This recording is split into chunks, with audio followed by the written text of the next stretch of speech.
So I'd like to start by acknowledging that we're meeting on the lands of the Wurundjeri people of the Kulin Nation and pay my respects to any elders past or present and any emerging leaders that might be here as well today. But also to welcome all of you and thank you very much for your time. We really appreciate you coming today. We're really heartened by the response. We planned to do a very small workshop and then it sort of got out of control. So that's fantastic to see the enthusiasm for this subject across the board. My name's Jeanette Pope. I'm a freelancer. There's a whole heap of you in this room who I've just seen who know me from the Department for Victorian Communities where I used to work.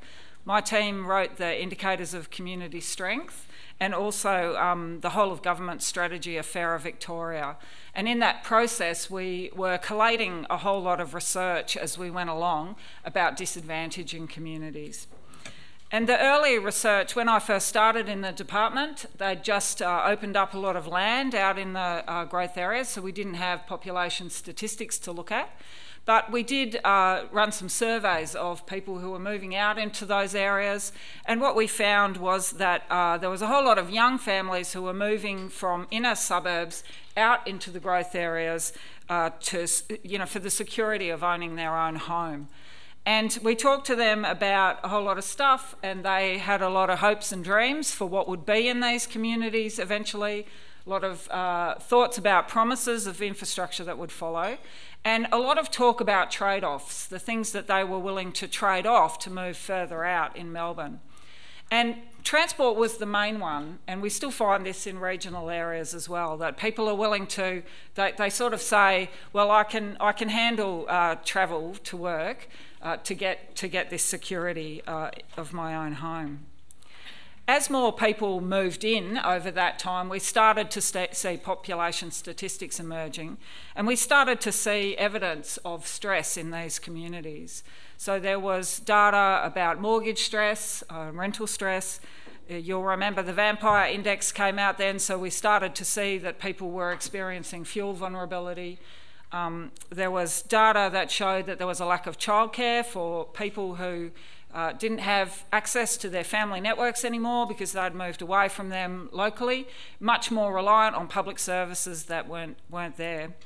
And then last of all, we started to see the data on long commutes come in.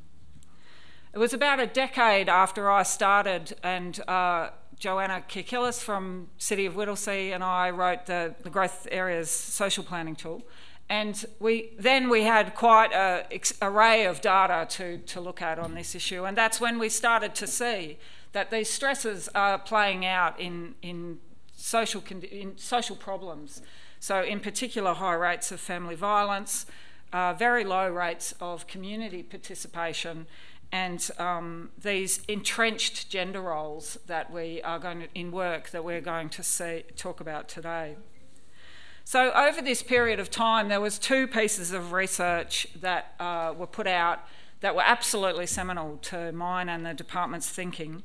And one was a set of data that was put out about how people were working in these areas, and the other was a big project on lived experience.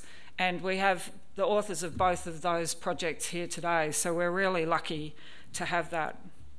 So what we're going to do today is, first of all, for the first hour, we'll have presentations. We'll have presentations from two speakers and a little film of interviews with women from out in City of Whittlesea. And so we'll start with that. And then for the second hour, we'll break into workshops and start to look at the kinds of actions that we might take to fix these problems.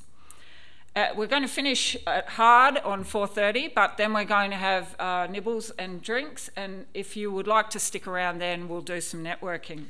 But let's get started.